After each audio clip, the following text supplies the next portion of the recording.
Santita Jackson Show. Let's talk about rage and race and the Steve Utash beating in Detroit and what all of this means. What should the church be doing about the rage and race that continues to pulse throughout our country and our world? Please tweet me at Santita J and reach out to me on Facebook on the Santita Jackson and Friends page. Let's start with this wonderful panel. Our legal eagle, one of the leading civil rights and family rights attorneys in the country, Attorney Linda Bernard. Welcome back to the show. Thank you so much. And I am so glad to have my dear friend, Pastor Charles Williams II. See, I was going to call you Junior. What? The historic King Solomon Church here in Detroit. Thank you for having me. Thank you so much for being here. I'm glad that you decided to join us. Dr. Halim Naeem, noted psychologist. I'm so glad that you're here with us today. I'm glad to be here. Thank you. And we have got the father. Oh, we've got to confess our sins to after this show. Father Ted Parker, right here from Detroit. Well, you're from New York, but you're based here in Detroit. Yes, I am. Thank you very much. Thank you so much for being here. Let me go to you, Attorney Bernard. First of all, give me an overview of what happened to Steve Utash, this trucker. Well, his grandfather, he's a driver, right? And he accidentally hit a boy, a 10-year-old child. That's correct. He's a 54-year-old man and a grandfather, as you said. He's an uninsured American, one of the people that falls below the poverty line, as your father frequently indicates. He hit the child. He was standing at a bus stop. He stepped into the street. According to everyone that was present, he had no ability to stop, to not hit him. So he hit him. And then, of course, accident. Totally an accident. And then he got out of the car to go and see how he was and to assist him. And there were a number of youths standing there, and they proceeded to, with fisticuffs and feet and fists, to beat him because they were angry that their boy, so to speak, in my opinion, had been This hit. child, this Right, 10-year-old right. child. That's what, how they all think. So they were out there, but Do you think that he was beat? I see some are calling this a hate crime. Do you think that the fact that this was a white man who accidentally hit this child, and to his credit, he did not drive away, as many people do, right? Everybody, Detroit is probably the hit-and-run capital of America. People Really? get hit all the time. People keep going. I mean, all the time. Occasionally, they're able to catch them only because of the cameras that are on the street. But this guy did stop. He did what was the law. I mean, he's supposed to stop when you have an accident, and he did that. But I don't think, I do not think it was a hate crime. I don't think it was because he was white. I don't think there are any facts and evidence even to suggest that. Well, I'm saying in terms of those who attacked him, No. before I go to you, Pastor Williams, do you think that added another layer to it when the man got out the car? I think they looked at it. I think they would have jumped on anybody who ran over a kid that was with them. It's just a natural reaction. As a matter of fact, the police even refer to it as a spontaneous response. Because indeed, Dawood Walid, who's been on our show, he's from the Council on American Islamic Relations. He's been here many times. He wrote a wonderful piece in which he highlighted the fact that a gentleman was killed the next day in a similar way. Eric Miles, was it? Pastor Williams. You know, there are a multiplicity of issues that are underlining why these types of events happen in the city of Detroit, in the state of Michigan, certainly across the country. And, we cannot dismiss the fact that there's a lack of quality education for these types of young men in these urban centers across America. There's certainly a promotion of vigilante justice. All across the country. All across the country, whether you are in, Monroe, Michigan, or in the city of Detroit, the promotion of guns and AR-15s. Even our chief of police here locally is having conversation that sounds a little bit more aggressive. Much more aggressive. Much more aggressive than normal. Then you've got a serious issue with unemployment and jobs, double-digit unemployment in the city of Detroit. And so all of this, and then lastly, the hopelessness that our young people have in government. If these young men believed in our police force, if these young men believed in the city, they would have called the police, and they would have waited for the police to come, and they would have waited for justice to be ran through the wheels of a normal situation. But unfortunately, they took it into their own hands. Now, I don't believe wrongs make a right, and I don't believe they were right. and they Because should. let us establish, Yeah, they were wrong. they were question wrong. about it. They were Yes. wrong. Absolutely wrong for doing what they did. And we are praying for this man and Absolutely. his family. I think it's important for us to No, you're establish absolutely that right. because while all of those facts are true, Mm-hmm. there is a devaluation of life in our society. We are 50 years out from LBJ, President Johnson's attempt to establish the Great Society, in which he actually had part of the Great Society initiative was to put funding in the American elementary public school system and the secondary public school system while we are draining monies from them now. These kids have no place to go. They have no schools. But at the same time, Dr. King, who was killed now, 46 years ago, just now, he said, regrettably, as he took his stance against the Vietnam War, I'm so sad to say that the greatest purveyor of violence in the world today is my own government. And the bombs that we drop in other places, they're exploding at home. So, Father Parker, what do you have to say about this? Well, one of the things that I think are very important is that the church itself has to realize a number of things. We have to teach, what Jesus taught. We have to teach a sense of respect for other people. But to get to this particular case, one of the things that I see a lot is that sometimes in our own community, we have people who are just infected with the residue of slavery, the residue of what went on in the past. Right. And of course, you might say, well, this is 151 years or so since the Emancipation Proclamation. You might say that's all true, but the feelings still remain. The rage. And what do you mean? The rage. Well, the rage, the outrage that people have that's within people is still there. But you couple that with the fact that all around our church at St. Charles, all around us, are adult men who have nothing to do. Exactly. And They two of sit these around men all were day. 24 and 30. Two of the people who attacked them were 24 years old and 30 years old. And one of the comments that someone wrote about was, well, what were they doing standing there in the middle of the afternoon? Why weren't they at a have job? no jobs. They have no job. Yeah. And they're there, You know. and they're watching Yeah. everything, Right. Yeah. having a little smoke, a little this, a little drink, a little Right. whatever.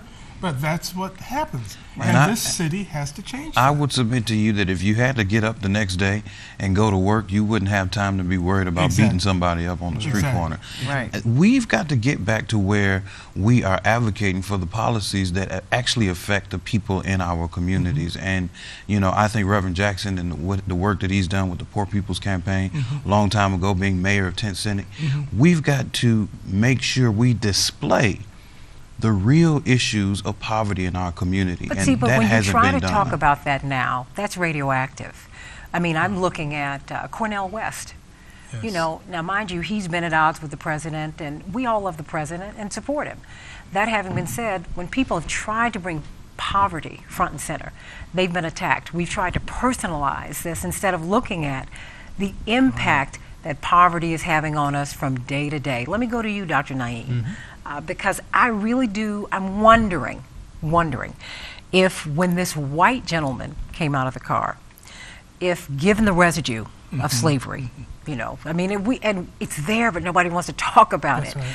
I'm wondering if this added another layer to this, and sadly, even if it did, we kill and hurt each other on a regular basis. If it's not physical, it's verbal. Where are we here? Part of me is with the lawyer, but at the same time, we would be remiss. We've been talking about the residue of slavery and different things like that. And we have to start conceptualizing this as past intergenerational trauma. There's a lot of intergenerational Post-traumatic trauma. slave syndrome. And when you don't address, I mean, do you agree with that theory? Yeah, I do. I do. Okay. I think it's there's because the implications that come from it. It's not there's societal, there's family, there's poverty, financial poverty, spiritual poverty, things like that pass down generation to generation. Would people have jumped on Tim if he were something else? Probably, but but it's lighter fluid, and there's something a little added to this. Now, people may have reported or conceptualize something different. But These men were charged with the adults and the ones that are over 17 with assault with intent to murder or assault with intent to do great bodily harm. They were given a $500,000 bond. 500,000, and then the one juvenile has a $400,000 bond. I mean, we just are just ridiculous. This was a fist fight. It was a brutal one. It was a vicious one. I got all that. Was this So the really a thing is- fist fight? It was. It was all fisticuffs. I There were thought no people- weapons. These were- But these people were kicked? Kicking and hitting. Kicking and hitting. These were four young men who beat a guy half to death. Now, I mean, I guess, my question is, and I want, particularly you, Father Parker, and you, Pastor Williams, what should the church's response be? Because Reverend James Holly, who's a very old and dear family friend, he and my father were in seminary together at the University of Chicago, and they've convened a lot of pastors, and I agree with that, because our church is still our institution. And they have responded to that. They said, they've reached out to this family. And then Mrs. Meeks, whose son is a security man at CVS, he'd been beaten too, but we didn't have this kind of response. But because it was interracial. Right. I mean, do you think this is well? That's the lighter fluid. I mean, what should we be? Should we be talking about violence, racism, or both? We need to be talking about how do we go about establishing peace in a world that's violent. Okay, I mean the world is violent, and a lot of the things that happen in our society, especially when it comes to guns, people equate having more guns with being more peaceful. As strange as that is. No, we do that, don't we? We do that a lot. We do, and we have a right to carry guns. The peacekeepers have guns. I can carry a gun in a movie theater. I can carry. We had a conference just the other day, last week, about security in churches, which was really enlightening to me. And over 400-something people were killed in churches. Did you know this year? No. Oh yes. And of course, the person who was running the conference said to us, "Well, what about in your church? Do you want guards? Do you want them armed? Do you want them unarmed? Do you want them uniformed or ununiformed?"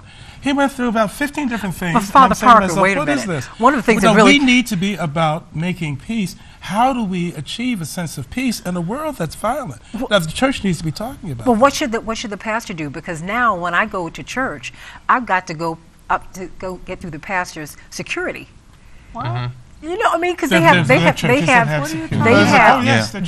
of them have Oh, yeah. a security team around them. Because you remember how the pastors used to go, he would greet you. Wait after church, after at church. the door, shake everyone's I heard hand, that says please. Father Parker. I bet no security. Well, that's... We don't have that kind of security. But I'm just saying there are churches I that had do. no idea. There are churches that you do. see, and don't you see that increasingly, Pastor Williams? We are accommodating and assimilating to the environment around us versus being the change that we need to see in that environment. I agree with you 100%, Father Parker. So what should you be What doing? we have to do, what is important for us to do, is advocate around the policies through using our pulpits, using our power in terms of our congregations, coming together, and not just having feel-good sessions, but actually getting to state legislatures and governors and Congress and presidents and organizing and mobilizing in the way that we know that works. We would never have gotten We have to civil rights. We would never have gotten a voting rights if we had never organized and mobilized. And if we want change in our community,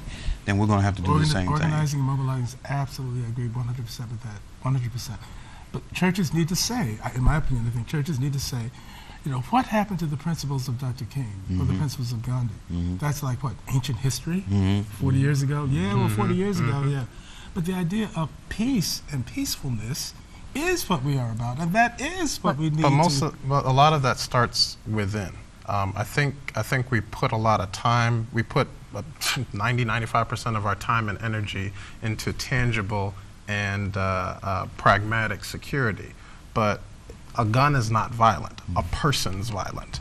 It's a person. So you're And saying a there's- gun and is the- neutral? A gun's neutral. It only does its job that it's supposed to do when pulled. So the thing is, it's what type of heart and what type of psychology and what type of spirit is actually surrounding. And I agree with the pastor that our institutions, our religious institutions, the churches, the mosques, and synagogues, or what have you, have to be more transformative, not just in terms of a pragmatic and tangible policy, but spiritually. Well, you know, Father Parker, you've been talking about that. You've been saying that. What I've been saying is, how do we differentiate faith from the culture?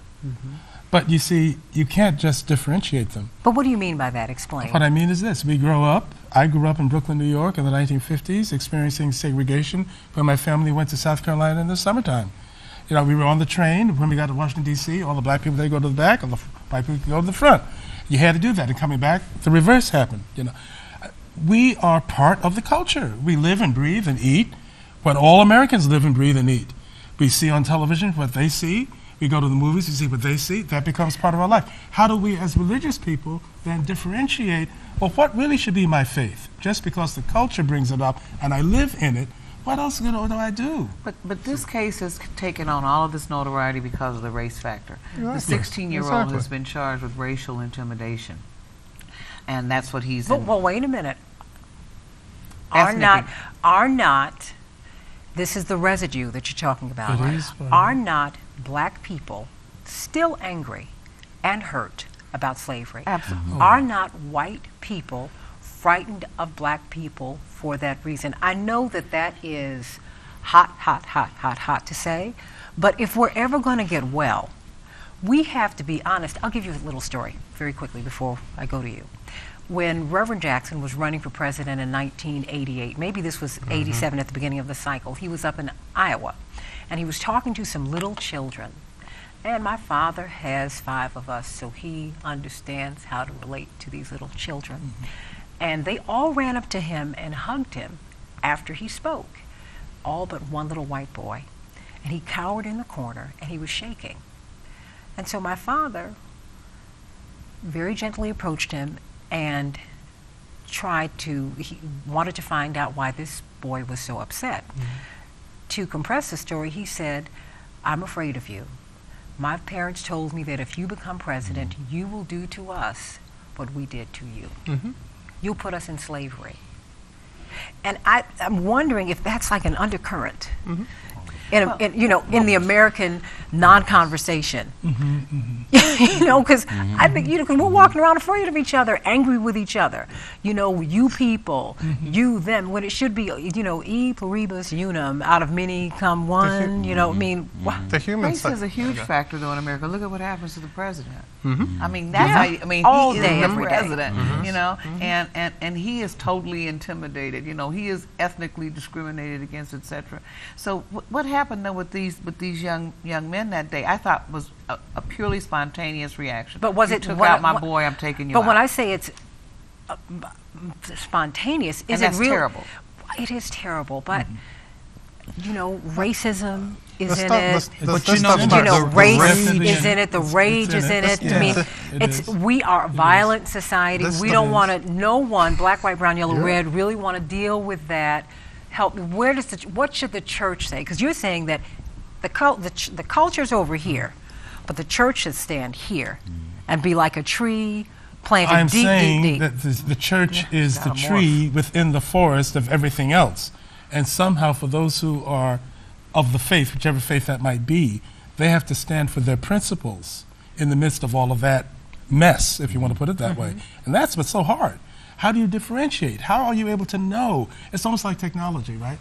We're getting a new cell phone, it'll be a bigger screen and all that kind of thing. Well, because we get a new cell phone, doesn't mean I should get a new cell phone. Of course, the company says, sure, buy forever. But the reality is that I have to live with what I have, with the means with what I have, and with the principles that I have. But young people don't make that distinction. I mean, they see it, they want it now. I mean, the whole society deprives them of the new cell phone, because they have no means of getting it. They have no money, no job. The adults feel the same way. I mean, there is that, what I spoke to you earlier about, that free-floating rage within the black community. We're the have-nots. We want to be the haves. But church needs to teach. I think churches are teaching. Do they teach well enough? Do they teach accurately? Do they teach with a sense that it really is going to penetrate people's hearts? You make the connection. You make the connection in terms of being relevant, and people, across our Abrahamic faith are running away from the institutions because of a lack of relevancy. Absolutely. It's a lack of relevancy, and because the gap between culture and what's actually going on inside of people's hearts and people's minds and people's homes and on their blocks and in their neighborhoods, it's so disconnected. And that's basically because the people in the pulpits and the folks in the pews normally cannot validate the environment or the feelings of those who live in that actual community. Most folks are traveling from suburbs to city to come into the communities. They have left their neighborhoods. They have left their communities. And you've got, pastors that are living in, exorbitant places and big suburbs, and they have become disconnected versus the folks versus the community priest, the community pastor that lives in the community, that kids are raised in the community, that live on the east side of Detroit or the south side of Chicago. Does not matter, but they have a connectedness in the community. And not only does that happen in the pulpit, but it also happens in the pew. So you have nurses and doctors and lawyers and teachers who are African American who live in that community and who can say, Johnny, now I know your mama, and I can take care of you if you need me to take care. That disconnectedness has left us with a void in our community that produces what we see would happen with Mr. Utash. With the church, what do you feel that the church ought to be doing? I mean, advocating with government is one thing, as long as you don't get in bed with it, right? Because that's what happens all the time. That can easily happen. It happens. It's been happening. That's what killed Jesus. Okay, part of it. So, what should the church be doing? Because you're saying that you've got what's happening in the world, but the church needs to be here. What should the church say? Because I heard thou shalt not kill, or even intend to. Right, or anything else. Help me. Because what do I say? Because you got a 16-year-old who could be in jail forever, or for for the rest of his functional life, and he could get out here and have no skills. Then you've got a 30-year-old who could be away for a very long time, but then you've got a 54-year-old man who's sitting in an induced coma. No, he's fine. He's come out now. He's out. Yeah, but God is good. God is good, but I mean, good grief! Look at what this man is going through. Correct. What? That's correct. I mean, but then Eric Miles is killed the next day. Yes. You've got Mr. Meeks, who was almost killed a few weeks or a few months before. That's right. Come on now, we're doing this every day, and then you've got 400 people getting killed inside of a church. We're now having robberies in churches. Yes. What should the church say to that? There must be a restoration of hope in these institutions, whether it's government and our advocacy to our government, or whether it's our churches, a reinvention, a rehabilitation, a reconnectedness that we've got to draw the community to in terms of being able to message that very clear message about us being accountable in our communities.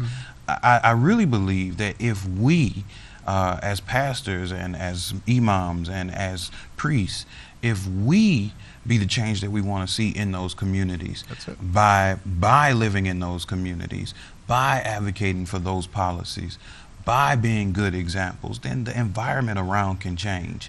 And that's all we have to deal with, is what we can actually do here and what we can do in our communities. If you could speak to these two boys, they're two teenagers and two young adults, what would you say to them? I was a prison chaplain for 10 years at Fishkill Correctional in Beacon, New York. I worked with, there were about 2,000 teenagers, both teenagers and young men too, in that particular prison. Yeah. So I spent my days trying to understand, number one, what they were doing, but I tried to understand them and where they were coming from. We speak to them, about Jesus, but we speak to them also about principles for living. When you are in a situation where you don't know who your mother is, you don't know who your father is, you are here, you're there, and all that, how can you not help but have people who are crippled and damaged? And of course, in the prison system, that's what we have. That's correct. Now, we have to speak this not just in the prison, but in every situation that we're in. On Stopel Street, where I'm at, the people at Stopel Street, they have to know that God loves them. They have to know that there's certain principles. But when I'm coming from a situation that's totally dysfunctional, sometimes it is, not all the time, and I don't want to say that poverty equals dysfunction. It doesn't always. That's not true. No. Yeah, I mean, you're right. No. You're right. But we have to be able to say, these are principles of living. And these principles have been around for a long time. But these are tried and true principles for living. that a man loves his wife and is true to his wife. I mean, how old is that? But how true is that? I mean, we just can't have people who have different connections, or no children, or this child is over there, another child over there. That does not breed a sense of community. It doesn't breed a sense of principles. What kind of principles are you going to get The from only a marriage or from situations that are so dysfunctional? The only principle in America is money, and what in terms of the community in general, what money can buy, what money can give me. I mean, that has become the God. I mean, how do I get money? And that's what it's all about. With money, they think all problems are solved, and you know that. Yeah.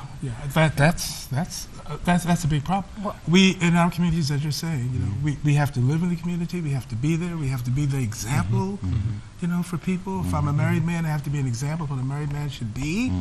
But this Well, case I mean, has been on the those news, things- I mean, that's Santita, old, every day. This assault occurred on April 2nd, and this case has been in the news every day since then, which is amazing. I mean, when you think about it. But and he's raised $120,000, which Yeah. I'm very happy about. But it's because he costing didn't him have $20,000 medical to be in insurance. the hospital. Right, Yeah. especially Yes. intensive care. Right, and hopefully they'll raise even more. And what I like about the story is the fact that you've seen how united his family is. His children have just been wonderful. Yes. I mean, it's a great story in the sense they really love their dad, and their dad, I think, really loves them, and you've seen that as a result of all of this interaction. Well, I tell you as what. your father always says, there's the other family too. There's the Well, family of the people who've been charged. You know what? We're all, I will say this as we go, we're all one human family. And as we pray for the Utash family, we should pray for these boys and these young men who committed this crime. And pray for our world. Pray for Eric Miles' family. Pray for Yes. Mr. Meek's family. Pray for everybody. Because we all have to come together and deal with violence in our world, violence in our society. This is not the world that God intended for us to have, everybody.